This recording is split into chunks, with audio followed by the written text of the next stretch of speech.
Buenos días, hermanos. Vamos a comenzar con la meditación de este domingo. Ya sería la última de esta serie, Un corazón sediento. Y en esta ocasión vamos a ver la búsqueda de justicia. Y como subtítulo le puse esta predicación, Cuidado con lo que pides, porque es lo que vamos a estar meditando en gran medida en esta ocasión. El texto que vamos a usar, hermanos, va a ser el Salmo 94. Básicamente todo el texto son 23 versículos, aunque bueno, parecería una cantidad grande, pero a diferencia de la anterior meditación, esta sería muchísimo más breve, pero no por ello deja de ser contundente. Dice así el Salmo 94. Si me acompañan en sus casas con la lectura. Incluso viene en el subtítulo, en el encabezado de nuestras Biblias, oración clamando por venganza. Y así dice la escritura. Jehová, Dios de las venganzas, muéstrate. Engrandeécete, oh Jehová, de la tierra. Da pago a los soberbios. ¿Hasta cuándo los impíos? ¿Hasta cuándo, oh Jehová, se gozarán los impíos? ¿Hasta cuándo hablarán cosas duras y se vanagloriarán todos los que hacen iniquidad? A tu pueblo, oh Jehová, quebrantan, y a tu heredad afligen. A la viuda y a la extranjera matan, y a los huérfanos quitan la vida. Y dijeron, no verá Jehová, ni entenderá el Dios de Jacob. Entended, necios del pueblo, y vosotros fatuos, ¿cuándo seréis sabios? El que hizo el oído no oirá, el que formó el ojo no verá, el que castiga a las naciones no reprenderá.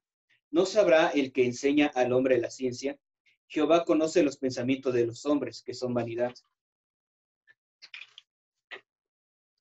Bienaventurado el hombre a quien tú, Jehová, corriges, y en tu ley lo instruyes, para hacerle descansar en los días de aflicción, en tanto que para el impío se cava el hoyo, porque no abandonará Jehová a su pueblo, ni desaparecerá su heredad, sino que el juicio será vuelto a la justicia, y en pos de ella irán todos los rectos de corazón. ¿Quién se levantará por mí contra los malignos? ¿Quién estará por mí contra los que hacen iniquidad? Si no me ayudara Jehová, pronto moraría mi alma en el silencio. Cuando yo decía, mi pie resbalaba, tu misericordia, oh Jehová, me sustentaba. En la multitud de mis pensamientos dentro de mí, tus consolaciones alegraban mi alma. Se juntará contigo el trono de iniquidades, que hace agravio bajo forma de ley. Se juntan contra la vida del justo y condenan la sangre inocente. Mas Jehová me ha sido por refugio, y mi Dios por roca de mi confianza. Y él hará volver sobre ellos su iniquidad, y los destruirá en su propia maldad. Los destruirá Jehová nuestro Dios. Inclinemos nuestras cabezas, hermanos. Vamos a orar para pedir la dirección de Dios en la meditación del día de hoy. Bendito Señor, juez justo, el único Señor que no puede ser sobornado, que es totalmente santo, totalmente puro, totalmente incorruptible. Señor, a ti no se te puede sobornar, a ti no se te puede engañar. Tú que todo lo ves, tú que todo lo sabes y disciernes las intenciones y los pensamientos de cada corazón, mismos que están desnudos ante tu mirada. No hay forma de engañarte, no hay forma de escondernos de ti, no hay forma de ponernos un disfraz de santidad y de piedad misma que no tenemos para presentarnos delante de ti. Señor, tú conoces cada uno de nuestros pensamientos, las intenciones verdaderas de nuestro corazón. Señor, ante el dolor, ante la injusticia, clamamos a ti pidiéndote hasta cuándo, Señor. Pero al hacerlo, deberíamos de ser cuidadosos, Señor, porque tú nos recuerdas que podemos autocondenarnos, podemos echarnos la soga al cuello y declarar un juicio contra nosotros mismos. Haznos ver, Señor, la justicia conforme a tu óptica, la justicia conforme a tu visión. Permítenos, Señor, ver las cosas de la manera en la que la ves tú y entender, Señor, el concepto de justicia de la forma en la que tú lo has estipulado a través de tu escritura. Ayúdanos, Señor, con la meditación de tu palabra, a ver nuestro propio pecado, para así poder tener una visión clara y señalar el pecado del hermano, no buscando condenarle, sino por el contrario, sanarle y buscar ambos, Señor, tanto aquel que señala el pecado como aquel que admite que hay pecado en su propia vida, buscarte a ti, porque tú eres el buen pastor, el que realmente instruye y quien emana luz verdadera.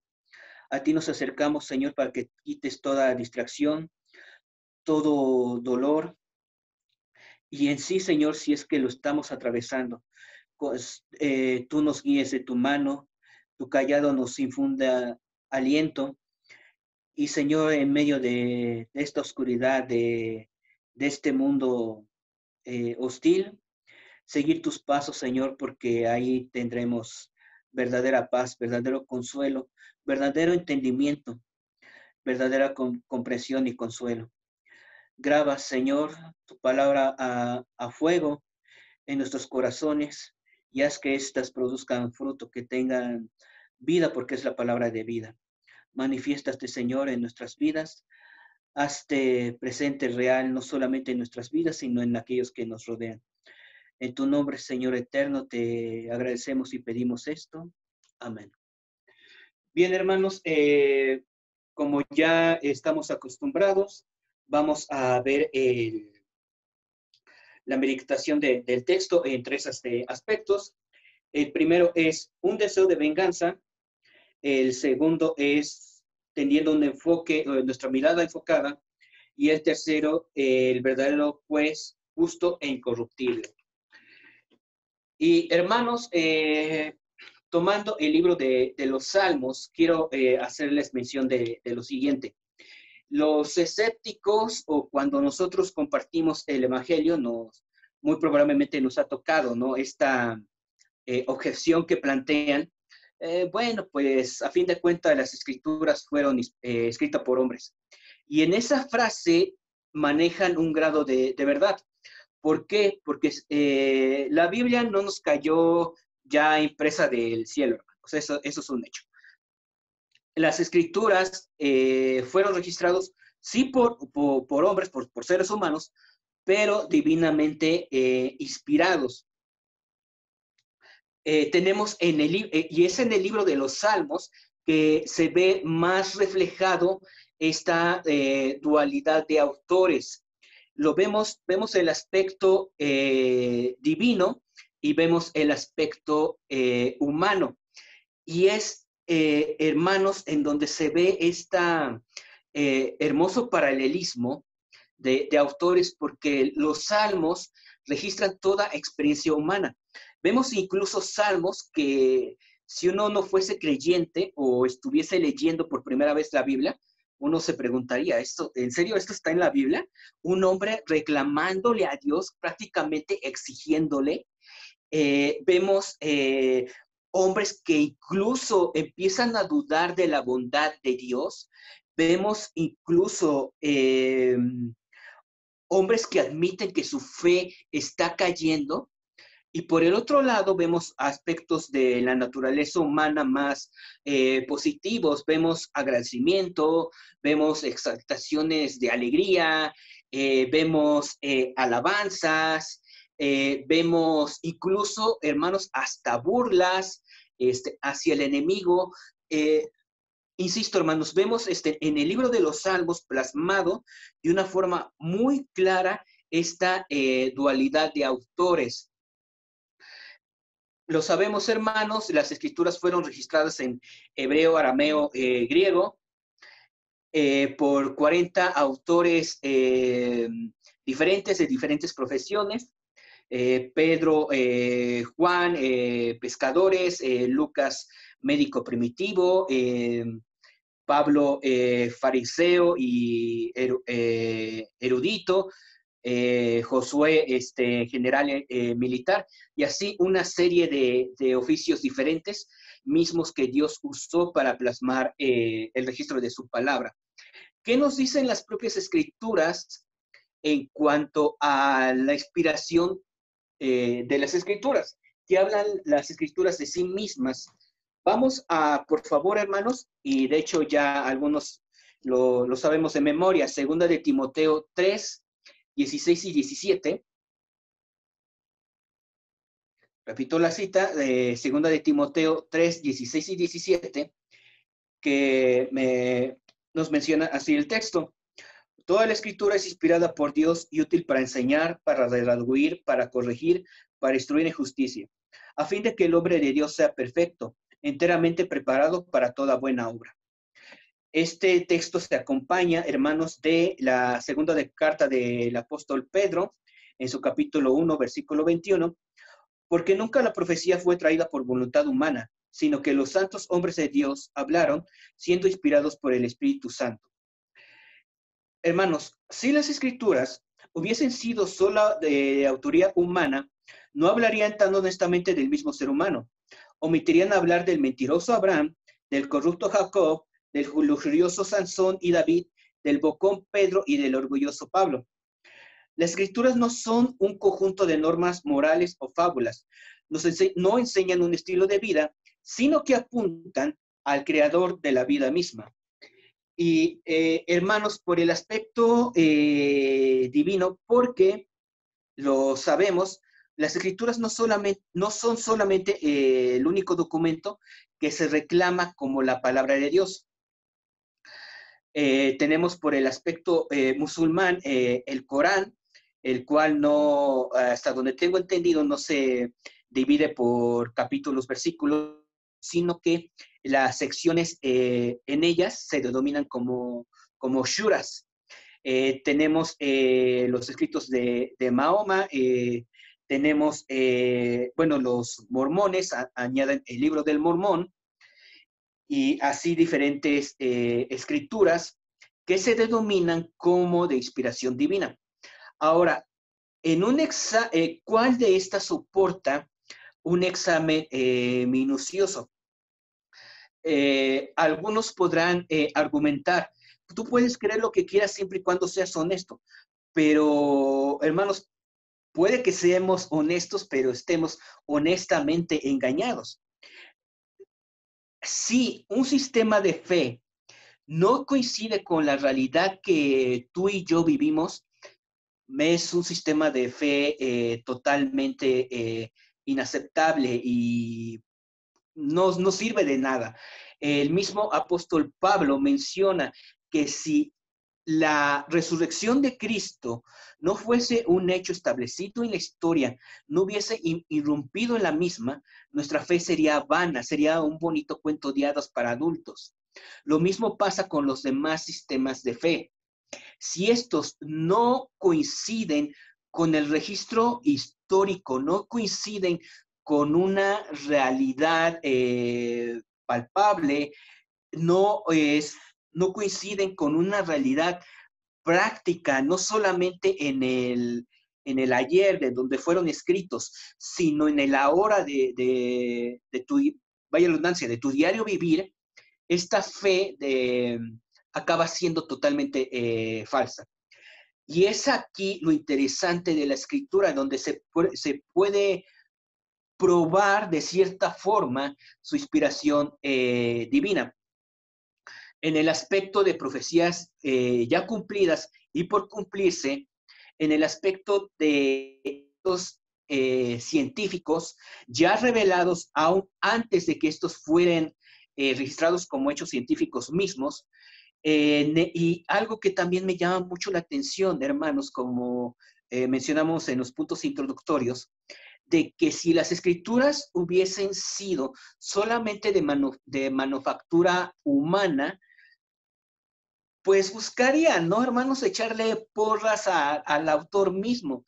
Sin embargo, se nos habla del carácter violento de Pedro, se nos habla de este impulso de orgullo que dominó en sus primeros momentos de vida religiosa de Pablo, cuando aún se denominaba con Saulo de Tarso. Vemos la falta de Fíjense qué irónico, ¿no? Vemos la falta de fe de Abraham, siendo que Abraham es conocido como el padre de la fe. Vemos un libro demasiado honesto, no solamente en los personajes secundarios, si queremos ponerle esa etiqueta, sino aún en su propio protagonista, Cristo mismo. Vemos que se registra que en los evangelios que Jesús, el Dios hombre, lloró, se enojó, se desesperó, rió, cantó, se alegró. Digo, si solamente quería exaltarse la figura de Jesús a un aspecto 100% divino, como que para qué registrar estos hechos, ¿no? Es bastante honesta la escritura en hablar del aspecto humano, y aquel que quiera examinarla de una forma más minuciosa puede hallar evidencia de la veracidad de lo registrado en ella. Ahora, sí, pasando ya en materia, hermanos, vamos a ver los versículos del 1 al 11 en nuestro primer punto, un deseo de venganza, cuidando, hermanos, lo que estamos pidiendo. Le puse como subtítulo, cuidado con lo que pides. Dice así el texto que estamos analizando, Salmo 94, versos del 1 al 11. Jehová, Dios de las venganzas, muéstrate. Engrandécete, oh juez de la tierra, da el pago a los soberbios. ¿Hasta cuándo los impíos? ¿Hasta cuándo, oh Jehová, se gozarán los impíos? ¿Hasta cuándo hablarán cosas duras y se vanagloriarán todos los que hacen iniquidad? A tu pueblo, oh Jehová, quebrantan y a tu heredad afligen. A la viuda del extranjero matan y a los huérfanos quitan la vida. Y dijeron, no verá Jehová, ni entenderá el Dios de Jacob. Entended, necios del pueblo, y vosotros fatos, ¿cuándo seréis sabios? El que hizo el oído no oirá, el que formó el ojo no verá, el que castiga las naciones no reprenderá, no sabrá el que enseña al hombre la ciencia. Jehová conoce los pensamientos de los hombres, que son vanidad. Hermanos, es un hecho que la historia registra que todas las culturas y civilizaciones han reflejado la corrupción del corazón humano. Lo veíamos en algunos devocionales que se hicieron en audio sobre el libro de Jonás, el aspecto del trato del imperio asirio, ¿no? En la antigüedad. Vemos en el imperio asirio idolatría a través del miedo, de la crueldad, de la violencia y el asedio. Hermanos, se registra que a los mejores soldados, y esto es un humor, pues bastante, bueno, si se puede llamar humor, bastante negro de los asirios, a los mejores guerreros que habían defendido su ciudad para evitar que esta fuese invadida, les apuntaban las piernas, el brazo derecho también se lo apuntaban, y el soldado moribundo agarraban el brazo apuntado y lo agitaban como si el brazo apuntado los estuviese saludando de una forma burlona, y le decían, ¿no? Al soldado, corre, salva tu vida, en el hecho de que ya le habían apuntado las piernas. La piel de los jóvenes más atractivos la ponían como trofeo en los muros de sus en sus muros de sus defensas. Recordemos que en la antigüedad esa era el modo de defensa de las ciudades. A las jóvenes las quemaban vivas.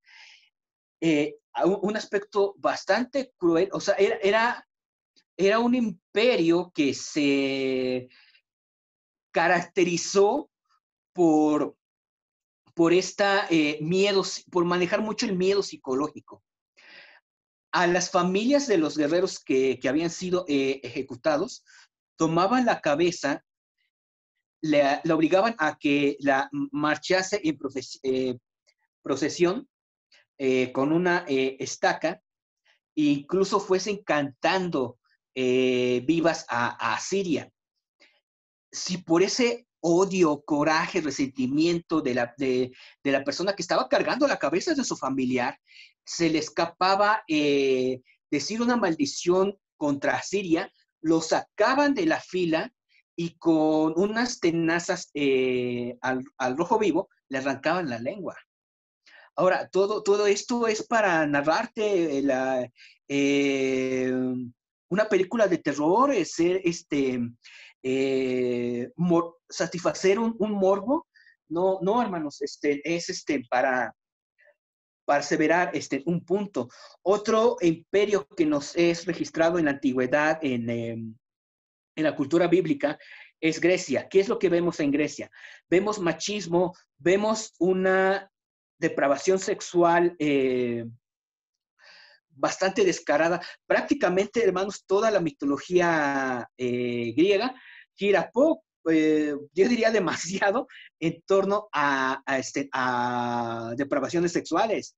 Vemos idolatría, vemos elitismo, vemos adivinación, el famosísimo oráculo de Delfos.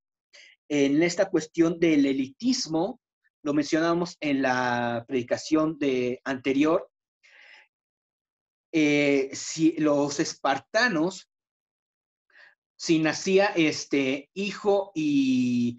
Ahora, esto suena muy a ciencia ficción, hermanos, pero nacía un varoncito espartano y el papá no se ponía loco de alegría y dando gracias a los dioses porque había nacido su hijo. No, lo primero que hacía era revisar la fuerza de sus huesos, revisar la fuerza de sus músculos, revisar si no venía defectuoso, revisar si a sus estándares era bello.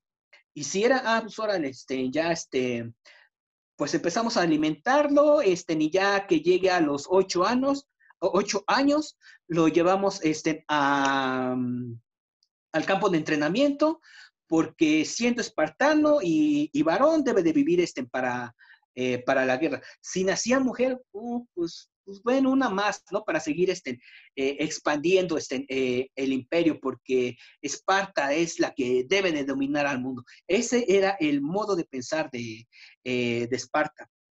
En el aspecto de Roma vemos también machismo, vemos también depravación sexual, vemos también un elitismo, adivinación, y lo que, hermanos, es por demás sabido, una crueldad y sadismo totalmente exagerados. Y también el hecho de un sentido de esclavitud bastante cruel.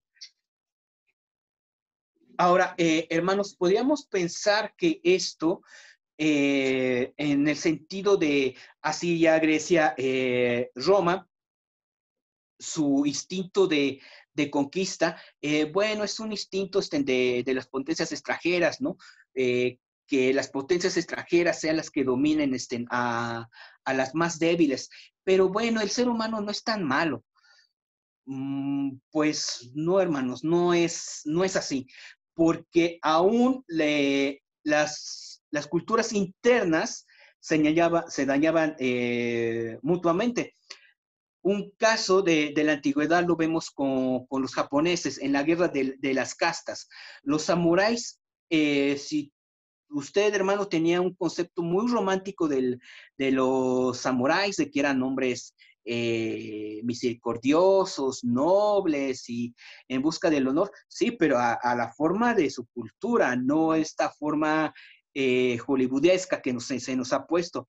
Una forma una moneda de cambio que usaban los samuráis y en el tiempo de la guerra de las castas era en canastos, las cabezas cercenadas de sus enemigos las iban guardando, y conforme mayor jerarquía tenía el guerrero o el terrateniente al cual habían decapitado, se la llevaban a su shogun, hasta a su señor, y con ello iban de, no, pues esta es la cabeza del guerrero tal y esta es la cabeza del terrateniente fulano.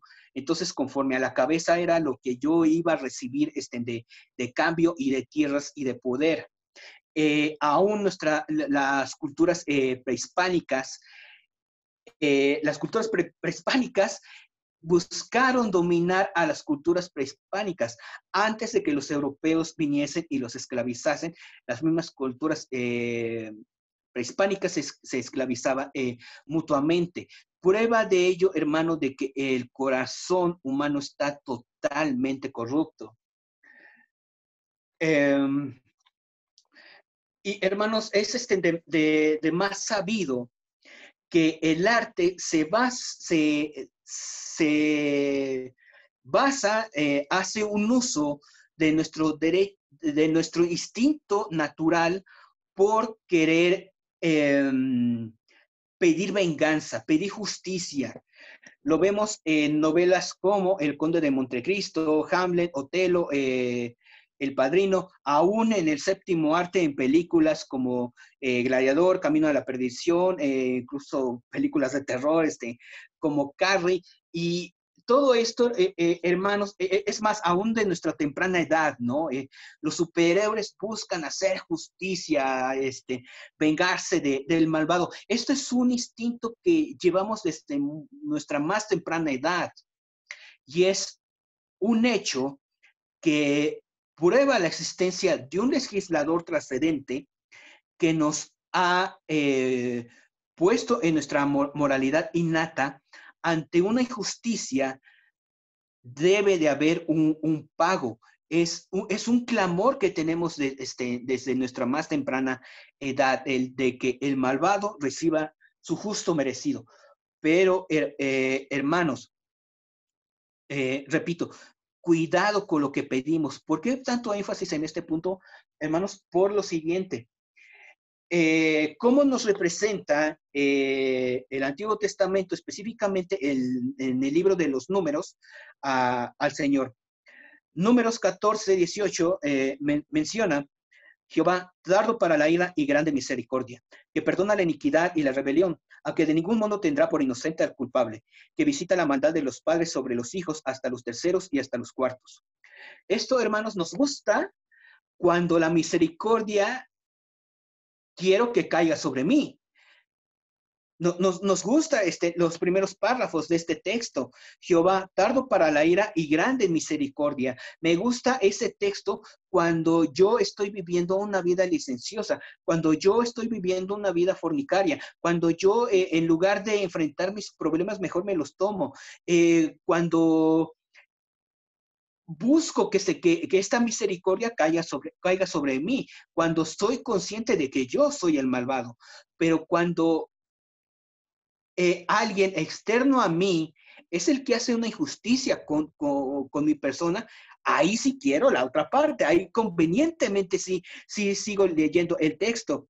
Aunque de ningún modo tendrá por inocente al culpable, que visita la maldad de los padres sobre los hijos hasta los terceros y hasta los cuartos.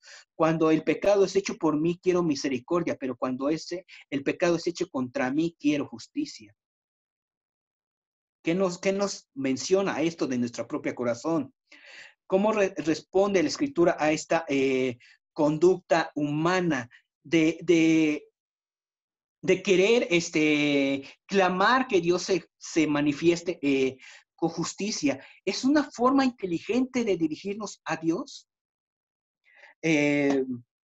Vayamos, hermanos, a segunda de Samuel. Segunda de Samuel 12, del 1 al 12. La historia ya algunos la han identificado. Segunda de Samuel 2:12. Y así nos lo menciona la Escritura. Jehová envió a Natán a David y viniendo a él le dijo: había dos hombres en una ciudad, el uno rico y el otro pobre. El rico tenía numerosas ovejas y vacas, Pero el pobre no tenía más que una sola corderita que él había comprado y criado, y que había crecido con él y con sus hijos juntamente, comiendo de su bocado y bebiendo de su vaso, y durmiendo en su seno, y la tenía como a una hija. Y vino uno de camino al hombre rico, y éste no quiso tomar de sus ovejas y de sus vacas para guisar para el caminante que había venido a él, sino que tomó la oveja de aquel hombre pobre y la preparó para aquel que había venido a él. Entonces se encendió el furor de David en gran manera contra aquel hombre, y dijo a Natán: vive Jehová, que el que tal hizo es digno de muerte, y debe pagar la cordera con 4 tantos, porque hizo tal cosa y no tuvo misericordia. Entonces dijo Natán a David: tú eres aquel hombre. Así ha dicho Jehová, Dios de Israel: yo te ungí por rey sobre Israel, y te libré de la mano de Saúl, y te di la casa de tu señor y las mujeres de tu señor en tu seno. Además te di la casa de Israel y de Judá. Y si esto fuera poco, te habría añadido mucho más. ¿Por qué, pues, tuviste en poco la palabra de Jehová, haciendo lo malo delante de sus ojos? A Urías Eteo heriste a espada, tomaste por mujer a su mujer, y a él lo mataste con la espada de los hijos de Amón.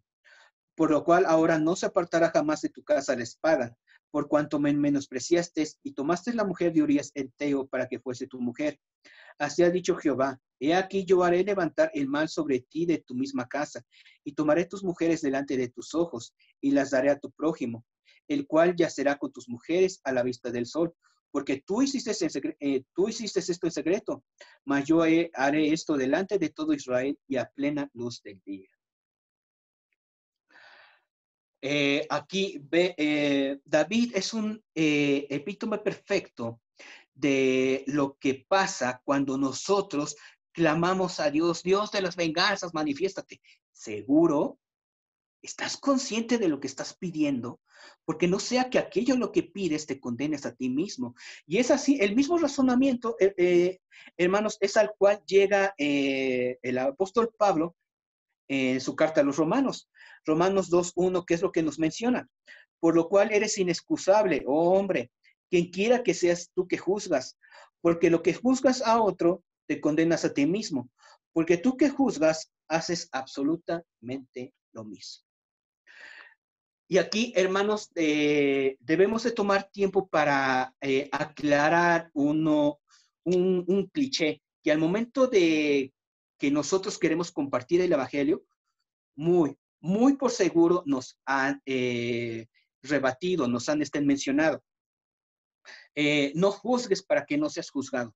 Pero, hermanos, debemos entender que un texto sin su contexto genera un pretexto. Debe de hacerse la aclaración de que la Biblia no prohíbe el juzgar, sino condena el juzgar sin derecho a la réplica, al derecho de que aquel que está siendo juzgado o acusado tenga su derecho de contestación. De forma condenatoria, en el aspecto de que uno se cree con la autoridad de decir tú, pues que Dios te perdone porque lo que hiciste ya no tiene perdón, o Dios jamás perdonará en un pecado así. Eso es lo que prohíbe la misma escritura. El único que puede dar sentencia al ser humano en cuanto a su destino eterno es Dios. La Biblia no puede contradecirse a sí misma, porque el texto, hermanos, del cual muchos se quedan con ese pedacito, o al momento de querer compartir el Evangelio, es el texto que amigos, conocidos, a los que le hemos querido compartir, nos lo sacan, es: no juzguéis para que no seáis juzgados. Y ahí se quedan. Pero ¿qué es lo que continúa diciéndonos el texto? Repito la cita, está en Mateo 7, del 1 al 6. No juzguéis para que no seáis juzgados. Hasta ahí lo hemos escuchado. ¿Qué es lo que dicen los demás textos? Porque con el juicio con que juzgáis, seréis juzgados, y con la medida con que medís, os serás medido. ¿Y por qué miras la paja que está en el ojo de tu hermano y no echas de ver la viga que está en tu propio ojo? ¿O cómo dirás a tu hermano: déjame sacar la paja de tu ojo y aquí la viga en tu propio ojo? Hipócrita, Saca primero la viga de tu propio ojo y entonces verás bien para sacar la paja del ojo de tu hermano. Fíjese, aquí está la clave, hermanos. En el 5 menciona, autoexamínate primero tú a la luz de la escritura, reconoce que tú también tienes pecado y en vista de ello, ve y dile a tu hermano, oye, considero que esto que estás haciendo no es conforme a la escritura. Fíjate, incluso el decir eso es lo que ya pone un punto de diferencia. Mira, considero que lo que estás haciendo no está bien conforme a la escritura. Más no, oye, lo que estás haciendo no me parece, no está correcto, no está mal. ¿Y qué autoridad eres tú para decirme aquello que está bien o mal?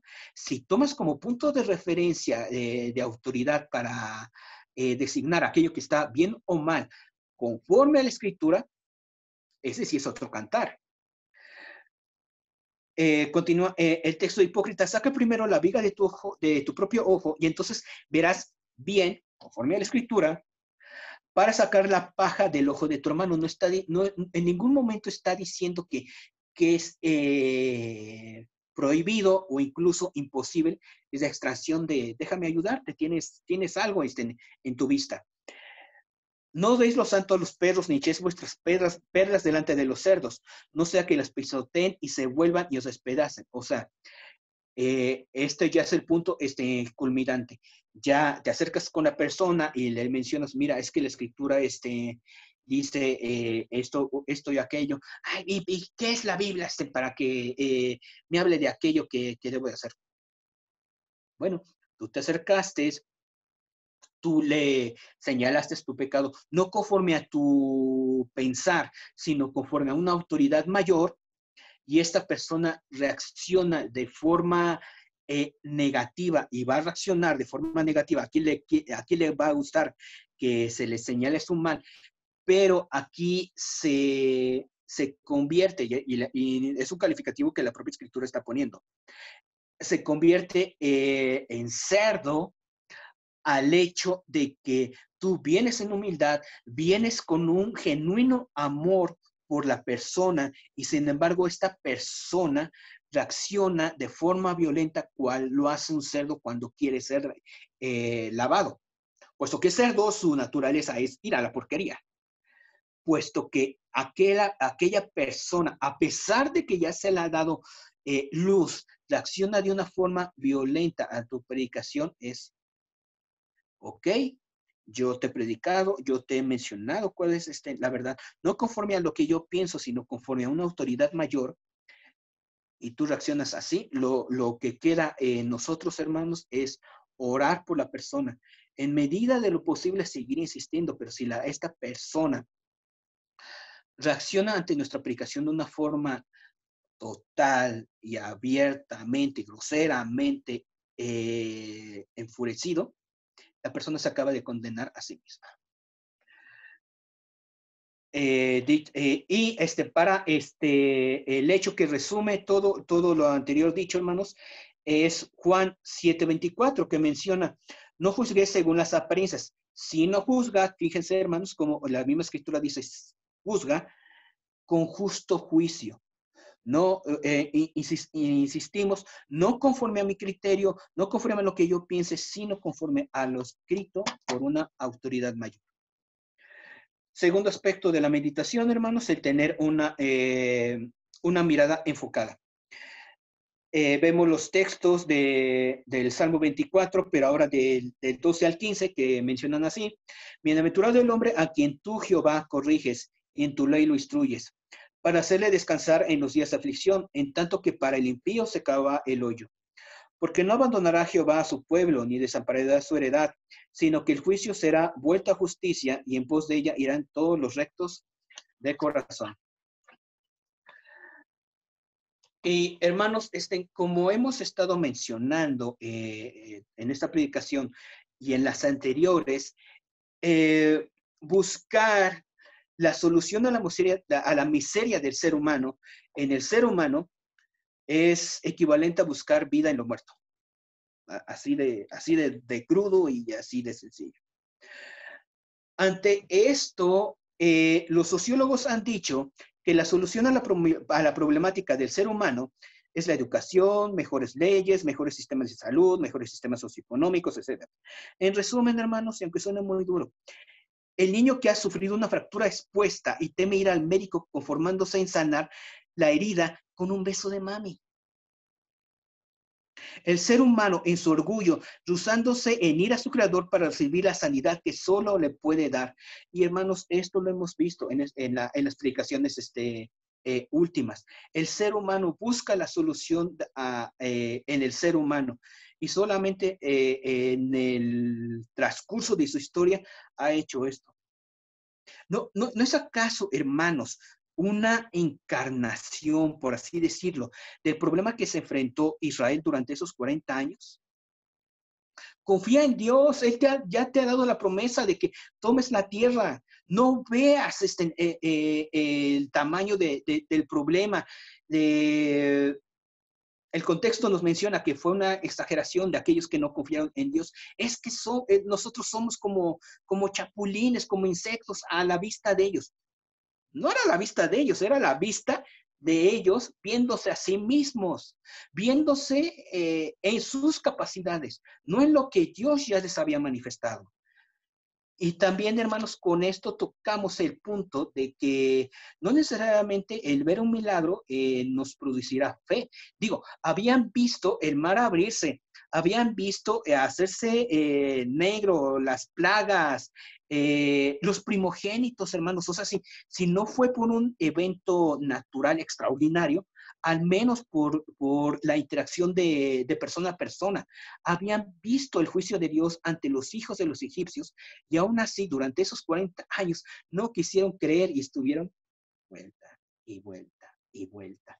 Y así el ser humano, en cuanto a la solución de su pecado, al ser humano se le ha predicado año tras año, siglo tras siglo, momento a momento. Mira a él, que mire a él todos los términos de la tierra para ser salvos.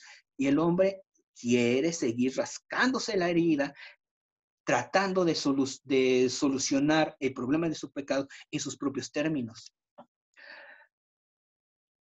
Que es cierto, hermanos, que el ser parte de un país de potencia es un antídoto antipecado, antimiseria.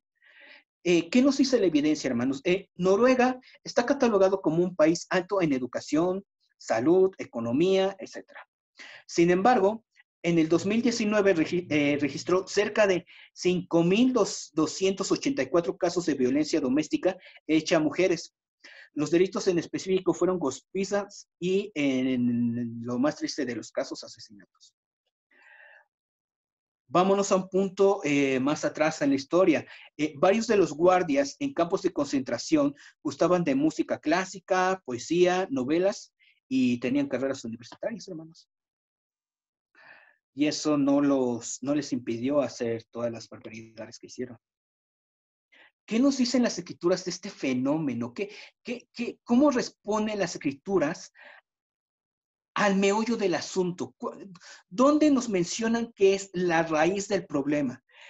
Vamos a Santiago, del 4 a capítulo 4, del 1 al 17. E incluso en el encabezado, ¿no? Ya nos da una pista. La amistad con el mundo. ¿De dónde vienen las guerras y los pleitos entre vosotros?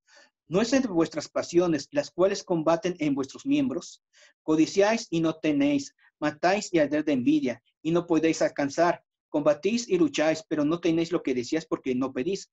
Pedís y no recibís, porque pedís mal, para gastar en vuestros deleites. Oh almas adúlteras, ¿no sabéis que la amistad del mundo es enemistad contra Dios? Cualquiera, pues, que quiera ser amigo del mundo se constituye enemigo de Dios.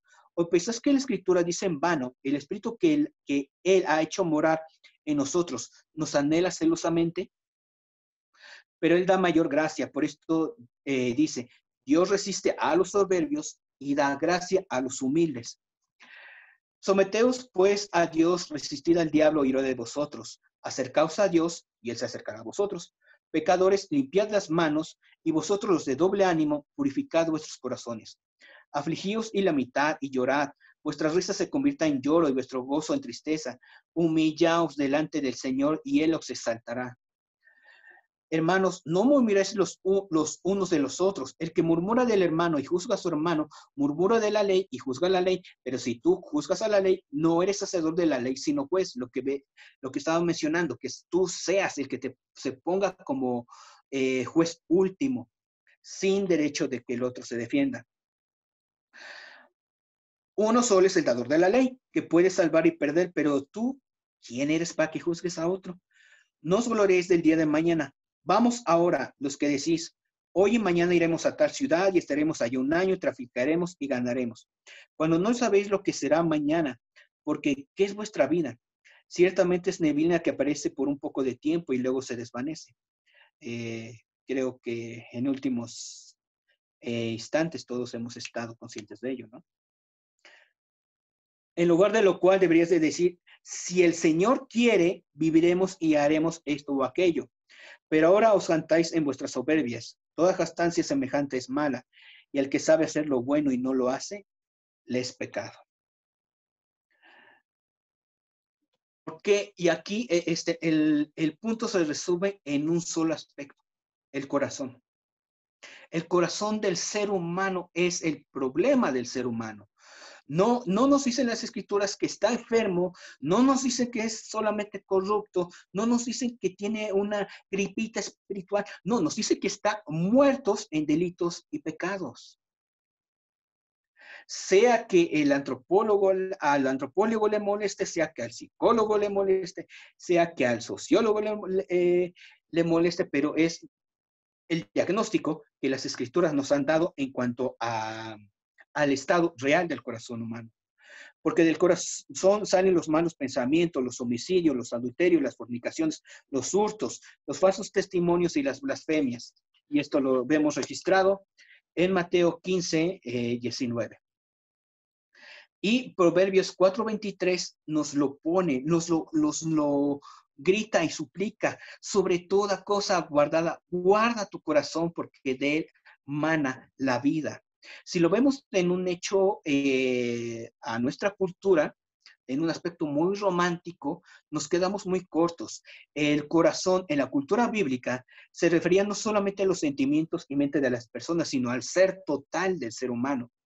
El ser humano no puede autocurarse, necesita que se le haga un trasplante de corazón. Y eso también nos lo toca las escrituras. Al mencionarnos en Ezequiel 36:26, os daré un corazón nuevo y pondré espíritu nuevo dentro de vosotros y quitaré de vuestra carne el corazón de piedra y os daré un corazón de carne. Esa operación solamente puede ser hecha a través del Espíritu Santo. Y ahora, hermanos, si no nos lo hemos preguntado hasta este momento, saco a colación la pregunta, ¿qué no es acaso el ser cristiano el que se nos dé un seguro antidolor? El que todo va a estar bien padre, bien relax con el Señor. ¿Qué nos dice la Escritura en cuanto a este aspecto? Juan 16:33 nos lo menciona. Estas cosas os he hablado para que en mí tengáis paz. En el mundo tendréis aflicción. Jesús nos está negando que vamos a padecer. En el mundo tendréis aflicción, pero confiad, yo he vencido al mundo. Juan 16:33. También aquí, hermanos, y un punto de ánimo, un punto que que debe de ser visto por todo el que quiera predicar fielmente la escritura, ya sea que lo haga desde un púlpito o desde el escritorio de su trabajo, decir las cosas como son. Aquí el apóstol Pedro, esta carta se le estaba dirigiendo a una comunidad que estaba siendo perseguida, no que le estaba pasando muy bien. Sin embargo, ¿qué es lo que les menciona? Honrad a todos, amad a los hermanos, temed a Dios, honrad al rey. ¿Es en serio, Pedro? ¿Pagar impuestos a quien estás juzgando? Sí. Sí, hazlo, porque eso está bien delante de los ojos de Dios. Eso es lo que Él demanda de ti. criados, estad sujetos con todo respeto a vuestros amos, no solamente a los buenos y afables, sino también a los difíciles de soportar. Porque esto merece aprobación. Si alguno, a causa de la conciencia delante de Dios, sufre molestias padeciendo injustamente, pues, y aquí Pedro haciendo un uso de la lógica, pues, ¿qué gloria es si pecando sois abofeteados y lo soportáis? Mas si haciendo lo bueno sufrís y lo soportáis, esto ciertamente es aprobado delante de Dios.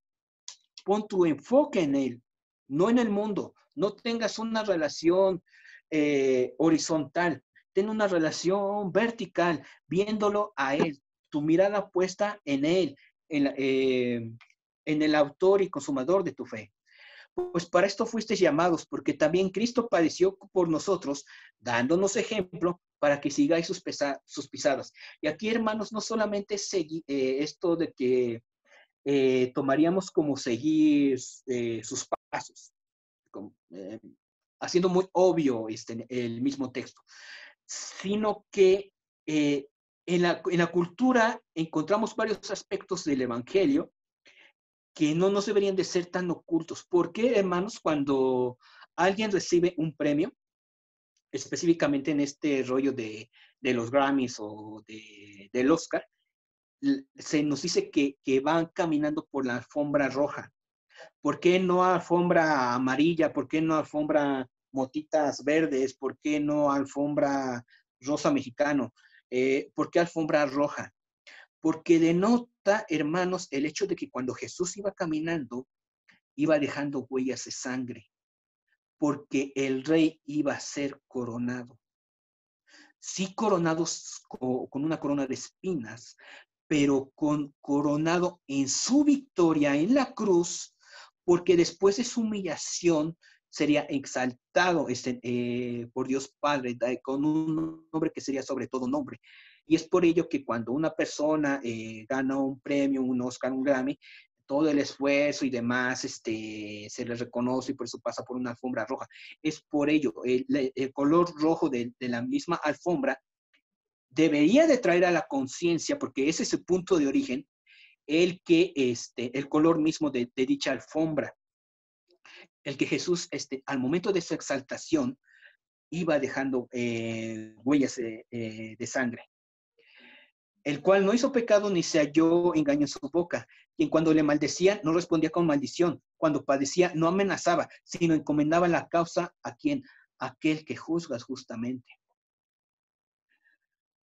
Ahora, hermanos, conocemos que hay un material llamado Biblia de Promesas. Digo, si usted tiene una Biblia así, la escritura es la escritura, pero añada esta promesa que muy seguramente no vendrá, porque es una promesa, hermanos. A fin, esto es un hecho. Marque si es que su Biblia de Promesas no tiene esta promesa, márquela. Segundo de Timoteo 3:12. Y también los que quieran vivir piadosamente en Cristo Jesús padecerán persecución. A una forma antropomórfica, centrada en el hombre, esto no vendría mucho, no sería muy atractivo, pero es una promesa, y una promesa hecha en la misma palabra de Dios. Y también los que quieran vivir piadosamente en Cristo Jesús padecerán persecución, la van a sufrir. ¿Por qué, hermanos? Porque así como un organismo desecha de sí lo que le es ajeno y nocivo, así el mundo desechará el cristianismo, y el cristianismo debería de desechar al mundo. Tristemente se está cada vez haciendo más amoldeado al mundo. Las aflicciones de este mundo son usadas precisamente por Dios para hacer que quitemos la mirada del mundo, para que dejemos de buscar la solución de lo muerto y la pongamos en Él. Paul Washer mencionó: bendita sea mi aflicción que me hizo mirarte en ti en busca de ayuda. Y como tercer y último aspecto, hermanos, el verdadero juez justo. Vamos a ver los versículos del 16 al 23. ¿Quién se levantará por mí contra los malignos? ¿Quién estará por mí contra los que hacen iniquidad?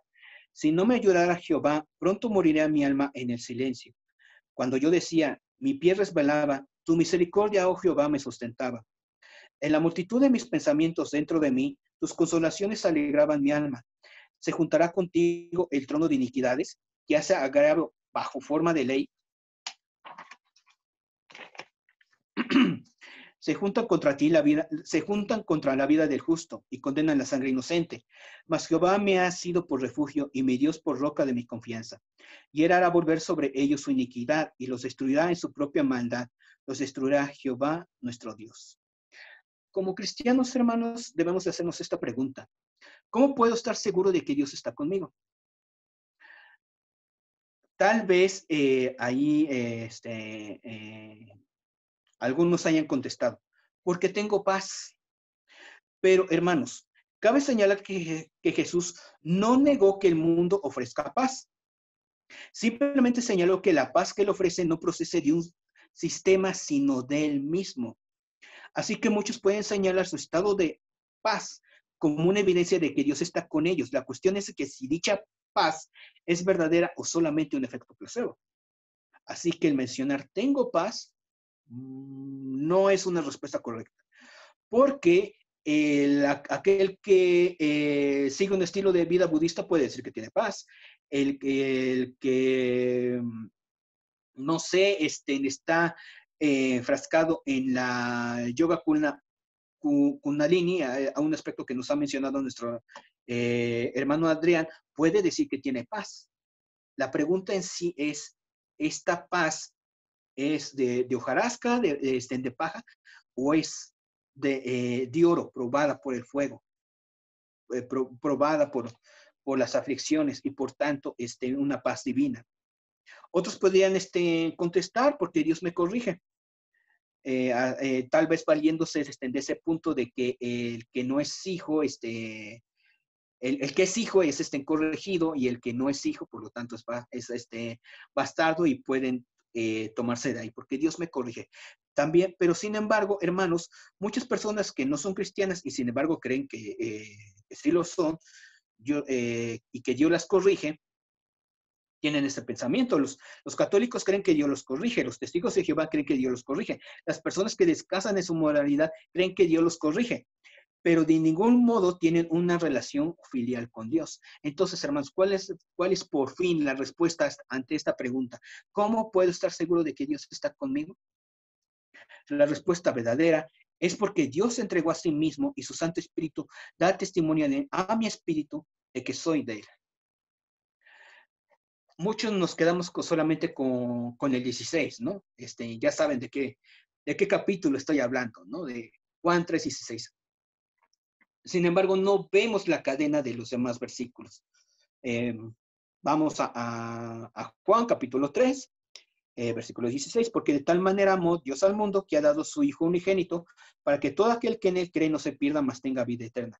Versículos más adelante, 17, porque no envió Dios a su Hijo al mundo para condenar al mundo, sino para que el mundo sea salvo por él.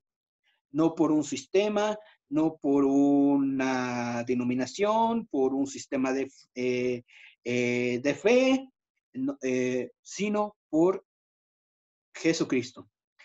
El que en él cree no es condenado, pero el que no cree ya ha sido condenado, porque no ha creído en el nombre del unigénito Hijo de Dios. Y esta es la condenación, perdón, que la luz vino al mundo y los hombres amaron más las tinieblas que la luz porque sus obras eran malas. Porque todo aquel que hace lo malo aborrece la luz y no viene a la luz para que sus obras no sean reprendidas. Mas el que practica la verdad viene a la luz para que sea manifestado que sus obras son hechas en Dios.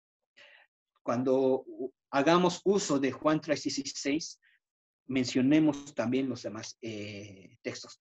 Porque solamente enfrascarnos en Juan 3:16 deja como que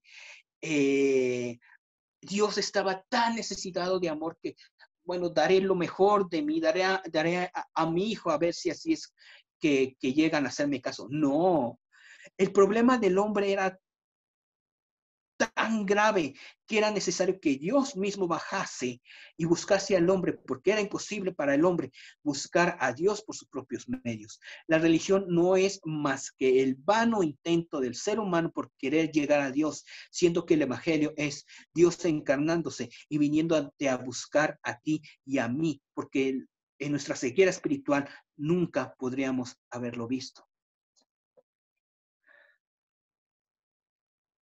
Gálatas 2:20 nos menciona ese hecho de que es Dios viniendo a buscar a cada uno de nosotros. Con Cristo estoy juntamente crucificado y ya no vivo yo, mas vivo Cristo en mí. Y lo que ahora vivo en la carne, lo vivo en la fe del Hijo de Dios, el cual me amó y se entregó a sí mismo por mí.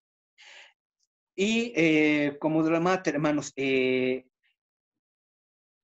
el credo más antiguo, el himno más antiguo de la iglesia primitiva. Si usted creía que era el credo niceno, no es así. El primer credo que se manifiesta en las escrituras es Filipenses 5, Filipenses 2, de 5 al 11. Haya pues en vosotros este sentir que hubo también en Cristo Jesús, el cual, siendo en forma de Dios, no estimó el ser igual a Dios como cosa que aferrarse, sino que se despojó a sí mismo, tomando forma de siervo, hecho semejante a los hombres, y estando en la condición de hombre, se humilló a sí mismo, haciéndose obediente hasta la muerte y muerte de cruz, por lo cual Dios también lo exaltó hasta lo sumo y le dio un nombre que es sobre todo nombre, para que en el nombre de Jesús se doble toda rodilla de los que están en los cielos y en la tierra y debajo de la tierra, y toda lengua confiese que Jesucristo es el Señor, para gloria de Dios Padre. Como punto culminante, hermanos, texto de remate. Romanos 8:16 menciona, el Espíritu mismo da testimonio a nuestro espíritu de que somos hijos de Dios. No lo hace una tarjeta que hayamos firmado, no lo hace una oración que hayamos repetido sin sentido, no lo hace el haber levantado la mano en un culto y haber pasado al frente, lo hace el mismo espíritu que inspiró la palabra por la cual tú fuiste convencido de pecado, y ese mismo espíritu que hizo que tu Salvador fuese engendrado virginalmente. Ese espíritu, el que da testimonio a tu espíritu de que ahora le perteneces a él. Y como puntos concluyentes, hermanos, el que Dios se haya encarnado es lo que ha hecho que varios que alzaron su puño contra Dios en incredulidad, en ateísmo, cayeran postrados a sus pies, llamándole de la misma forma que Tomás lo hizo, Señor mío y Dios mío. No fue porque, hermanos, ¿de qué me sirve creer en un Dios muy lejano, que es ajeno a mi dolor, ajeno a mis circunstancias, que no experimentó lo mismo que yo experimento, que no, a fin de cuentas no puede comprenderme? Es totalmente vano. No fue un instante, ni una gota de su sangre, ni su ejecución inmediata. Fueron 33 años ofrecidos inmerecidamente. Porque, hermanos, para pagar el castigo de nuestros pecados, ¿qué era necesario? Que una vida inocente pagase por nosotros. Entonces, pregúntese, ¿por qué no Jesús se la puso más fácil? O Dios mismo se la puso más fácil. ¿Por qué no Jesús nacía, un bebecito santo, inocente, puro? Oye, tenemos este problema del pecado del hombre. No, pues órale, agárrate al bebecito y no y ejecutarlo inmediatamente. ¿Por qué esos 33 años? Precisamente para que Jesús, hermano y amigo que estás viendo esto, experimentase lo mismo que nosotros experimentamos, que llorase, riese, cantase, abrazase, se gozase, se doliese, viviera como tú y como yo. Y fueron 33 maravillosos años ofrecidos de pura gracia, en la cual Dios encarnado nos comprendió de forma totalmente cabal, completa. Y quiero acabar con esta frase, hermanos, que ya con algunos de ustedes la he compartido, pero a pesar de que es muy corta, siento que es el resumen de todo lo expuesto anteriormente. Zeus tiene sus relámpagos, Apolo tiene sus carros de fuego, mas tú, mi Cristo, compartes conmigo cicatrices. ¿De qué me sirve un Dios lejano que no haya experimentado el dolor? Y como punto de advertencia, ya sea que en este mundo, en el venidero, tengamos que pagar por nuestros pecados, que sea en Cristo que los mismos sean pagados y no en nuestra propia carne. porque toda la eternidad en el infierno no bastará para pagar nuestra deuda ante un Dios completamente salvo. Terminamos con ello, hermano. Vamos a orar. Señor, gracias te damos por la meditación de tu palabra. Te pedimos, bendito Salvador, que nos hagas consciente de ello, que las circunstancias no sean las que nos dominen y nos hagan olvidar que tú lloraste, que tú pisaste y respiraste el mismo polvo por el cual nosotros pasamos, que tú mismo tuviste un cuerpo de polvo, que de igual forma tú fuiste hecho polvo, que fuiste triturado, fuiste molido por nuestros pecados, y a través de tu llaga podemos tener completamente sanidad de nuestros pecados, completamente sanidad de la mayor enfermedad que nos podríamos enfrentar, el pecado. Porque, Señor, ¿de qué vale un cuerpo sanado si este posee un alma completamente infectada y enferma de pecado? En ti, Señor, el creyente gana, ya sea en este mundo o en el venidero, gana, porque tú le has hecho más que vencedor, porque a través de tu bendita sangre tú le has dado herencia, una herencia que no puede ser quitada, una herencia incorruptible, inmarcesible, una herencia eterna. Y a pesar, Señor, de las calles de oro, mar de cristal y todo lo que se nos narra de maravilloso en el cielo, que nuestro mayor anhelo seas tú, Señor, que anhelemos el cielo no por ser el cielo, sino por ti, por tu misma persona, bendito Salvador. Haznos conscientes, Señor, de que la misma lágrima que rodó por tu mejilla es la misma que yo he experimentado, y que el mismo dolor que puedo yo padecer es el mismo que tú comprendes, que tú eres el sumo sacerdote que nos comprende cabalmente y nos invita al trono de la gracia para ser regenerados, perdonados, limpiados y consolados. Gracias te damos por esos 33 años de vida terrenal. Gracias te damos por tu existencia eterna, porque sigues intercediendo a través de nosotros, a través de tu bendita sangre. Gracias, Señor, por la meditación de tu palabra. Gracias, Señor, por revelarte a nosotros en nuestro propio idioma. En tu bendito y poderoso nombre, Señor Jesucristo. Amén.